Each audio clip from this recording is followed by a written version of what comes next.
ሰላም ነው እንዴት ነው? አጓጊው እንግሊዝ ፕሪሚየር ሊግ እንደቀጠለ ነው። ካየናቸው ታላላቅ ጨዋታዎች ውስጥ አንዱ ማንቸስተር ሲቲ ፓላስ ሜዳ ሄዶ ከክሪስታል ፓላስ ጋር የገጠመው ጨዋታ ነው።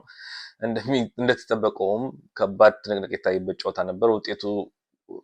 ውጤቱ ኤግዛክትሊ ጨዋታውን ባይገልጸውም ካየናቸው ውስጥ ማንቸስተር ሲቲ ከክሪስታል ፓላስ ባረገው ውስጥ ማንቸስተር ሲቲ ፈርስት ሃፉን ሞር ተጽዕኖ ፈጥሮ ተቆጣጥሮ ቢጫወትም ነገር ግን ወደ ግብ ሙከራ ለመግባት ያደረገው ቻንስ በዛ በ40-45 ደቂቃዎች ውስጥ በጣም ተወሰኑ ነበር። እንደውም በ40-45 ደቂቃ ውስጥ ወደ አራት ሙከራ ነው በክሪስታል ፓላስ ቦክስ ውስጥ ገብቶ የተጫወተው።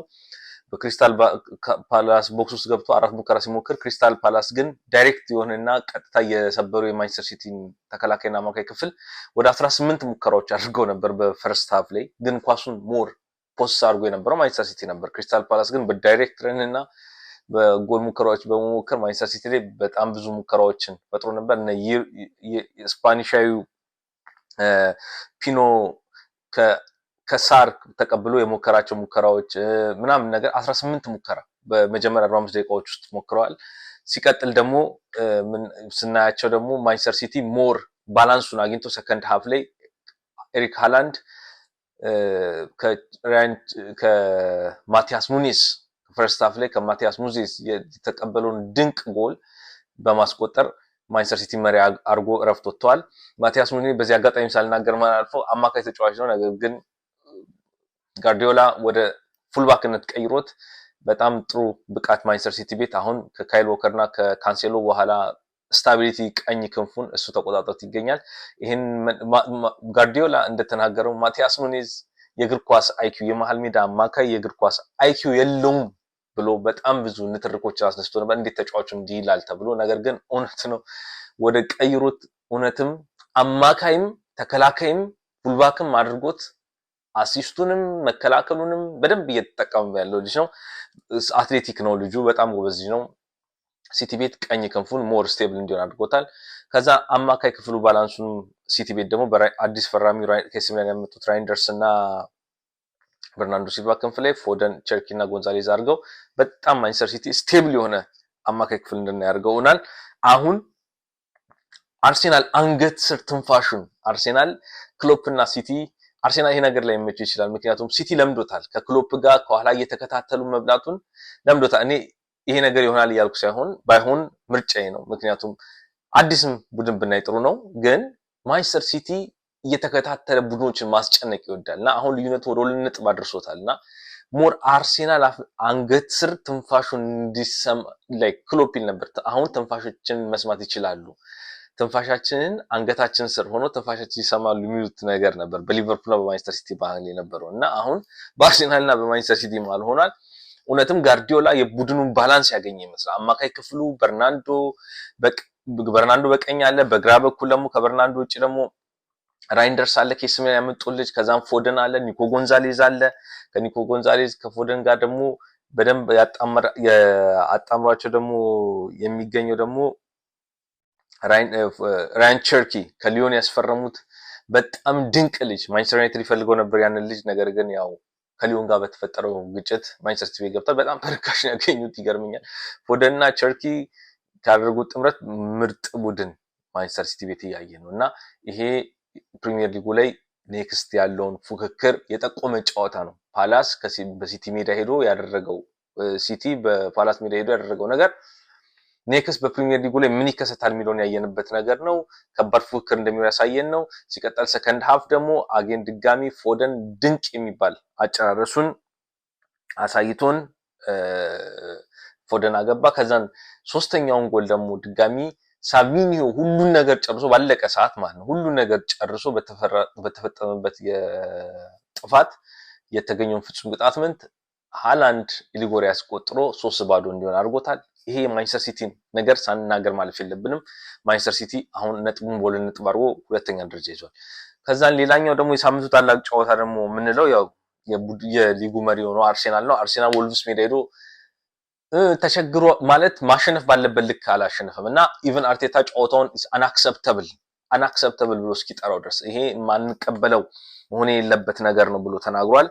አንአክሰፕተብል ነው ያለበት ምክንያት ደግሞ አርቴታ ጨዋታው እንዴት ነው ሮል ኮስተር ነው ኢትስ ቬሪ ሮል ኮስተር ራሳችን ላይ ጨዋታውን በጣም አወሳስበነዋል ብሎ ተናግሯል እና መሆን አርሰናል ባለቀ ሰዓት ባገኛት ቱ ኦን ጎልስ ሁለቱም ወልቭሶች ራሳቸው ላይ ባገቡት የመጀመሪያው ኳስ ሳካ ያሻገሩን የኮርና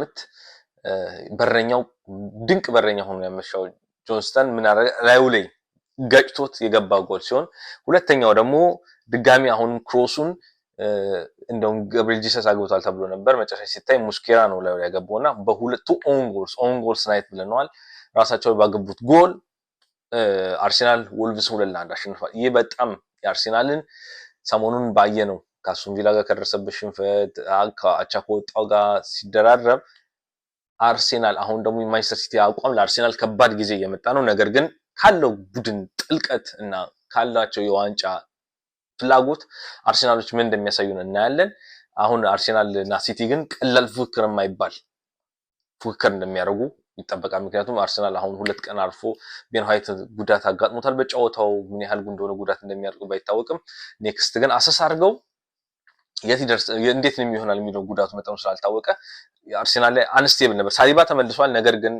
እንዴት ነው ጉዳት በጣም አርሰናል ቤት እየተደጋገመ ነው እንዴት ነው የሚለው ነገር እምናየው ይሆናል የማንቸስተር ሲቲ ጥሩ አቋም ሆነ አርሰናልን ቤት ጥሩ ነገር እንደማይፈጠር እናውቃለን ማለት ለስጋት ነው አርሰናሎችም ካላቸው ጥራት የቡድን ስብስብና ጥራት ቀላል የማይባል ፉክክር ያደርጋሉ ተብሎ አይታሰብም ያላቸው ነጥብ ግን ልዩነት አሁን ሁለት ጠቧል ከባድ ጨዋታ ነው የምናየው ሌላ ደግሞ ካየናቸው ጥሩ ጨዋታዎች ውስጥ ሊቨርፑል ከብራይተን ያደረጉ ጨዋታ ነው ከባድ ጥሩ ጨዋታ ነበር ኢኪቲኬን እዚህ ጋር ሳናደንቀው በጣም ፈረንሳይ በፊት ለምን ፒኤስጂዎች እንዳስፈረሙት ከዛም ፒኤስጂ ቤት ወጣት ሆኖ ስለነበረ ነው ከዛ ኢንትራ ፍራንክፈርት ሄዶ የተሳካ ጊዜ ያሳለፈ አሁን ሊቨርፑል ቤት ለምን ሊቨርፑል 95 ሚሊዮን ከፍሎ እንዳመጣ ያሳየበት ጨዋታ ነው ለስዊድናዊ አሌክሳንደር አይዛክም ከባድ ትምህርት ተተውለት ያለበት ጨዋታ ነው ምክንያቱም አይዛክ 145 ሚሊዮን ፓውንድ ከፍሎለት ሊቨርፑል ቤት ትንሽ ተቸግሯል ግን ኢኪቲኬ ጨዋታውን ላየሰው ያገባቸው ሁለት ጎሎች አግብቶ ለአሌክሳንደር አይዛክ ጥሩ መልእክት ተተውለታል ሲሉ ነው ታብሎይዶችም ጋዜጦችም የውጭ ጋዜጦችም ሲናገሩ የነበሩት ምክንያቱም አይዛክ ቤንች ላይ ነበር ኢኪቲኬ ደግሞ ያሳየው አቋም ከጎጆቹ አይደለም ጎሎቹ ሳይሆን ጨዋታን ተመልሶ ኳስ መስርቶ ይዞ ገብቶ ቡድኑን ሲያግዝ የነበረበት እድል ሲፈጥር የነበረበት ተክለ ሰውነቱ ቴስታው ኳስ ይዞ የሚሮጥ በፍጥነት በጣም ለስዊድናዊ አሌክሳንደር አይዛክ ከባድ ጊዜ ነው ቦታውን ለማስከበርና ጥሩ ጨዋታ አይተናል ሊቨርፑል በጣም ጥሩ ሞሳላም ከቡድኑ ተመልሶ ነበር ነገር ግን ቤንች ነበር ከቤንች ተነስቶ ሁለተኛውን ጎል አሲስት ያደረገው ለቴስታውን ሲያገባ ኢኪቲኬ ሞሳላ ነው ሞሳላ ጥሩ ነው ነገር ግን አሁን ብሬኩ አሁን ለአፍሪካ ዋንጫ ስለሚጀምር ሞሳላ ወደ አፍሪካ ዋንጫ ተመልሷል አሁን አፍሪካ ዋንጫ ሲጀመር ብዙ ሜሉ ተጫዋቾች አሉ ከነዚህ ውስጥ ዋናው ተጠቂ ማንቸስተር ዩናይትድ ነው ምንቦይሞን ያጣል አማድን ያጣል ማዙሪን ያጣል ይሄ ከባድ የሚባል ነገር ነው ነገር ግን ለሳላ አጀማመሩ ጥሩ አሲስት አድርጎ ወጥቷል ከባለፈው ከቡድን ድሮፕ አድርጎት ነበር በሰጠው አስተያየት ምክንያት አሁን ግን ወደ አፍሪካ ዋንጫ አሲስቱን አድርጎ ወደ አፍሪካ ዋንጫ ይሄዳል እስቲ ከአፍሪካ ዋንጫ በኋላ ዝውውሩ ይከፈታል ምን እንደሚሆን እና ለሊቨርፑል ቤት ይቀጥላል አይቀጥልም የሚለው ነገር ሌላ ነገር ሆኖ ግን ለሊቨርፑል ጥሩ ነጥብ ነው ሊቨርፑል 3 ነጥብ አግኝቶ ደረጃውን እንዲያሻሽል አድርጎታል ቼልሲም ደግሞ ፖል ፓልመር ተመልሶለት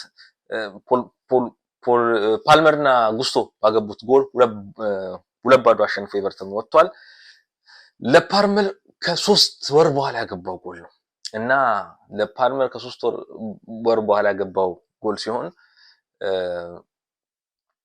በጣም ጥሩ ነው ከጉዳቱ ተመልሶ ለቼልሲ ጥሩ ነው እና ፓልመር ጥሩ ሲሆን ቼልሲ ጥሩ ይሆናል ተብሎ የሚታሰበው ነገር ግን ተመጣጣኝ ጨዋታ ነው ያየን በኤቨርተን እና በቼልሲ መሃል ፖዚሽናቸውም ኦልሞስት ተቀራራቢ ነው ሙከራቸውም እንደውም ኤቨርተኖች ጥሩ ሞክረዋል እና ጥሩ ነው ግን ቼልሲ ነጥቡን ይዞ ወጥቷል ያው ነጥባቸው ፕሪሚየር ሊግ ላይ ሰንጠረዡን 4ኛ ደረጃ ላይ ተቀምጧል ቼልሲ ከባድ የሚባል ፉክክር ያደርጋሉ ተብሎ ይገመታል እየቀጠሉ ነው ኖቲንጋም ፎረስትም ቶተናም ያሸነፈበት ጨዋታ በጣም አስገራሚ ነው ቶተናም ተቸግሯል ዘንድሮ 11ኛ ደረጃ ላይ ተገኝቷል አመሰግናለሁ የሩጫ ጨዋታዎች እንገናኛለን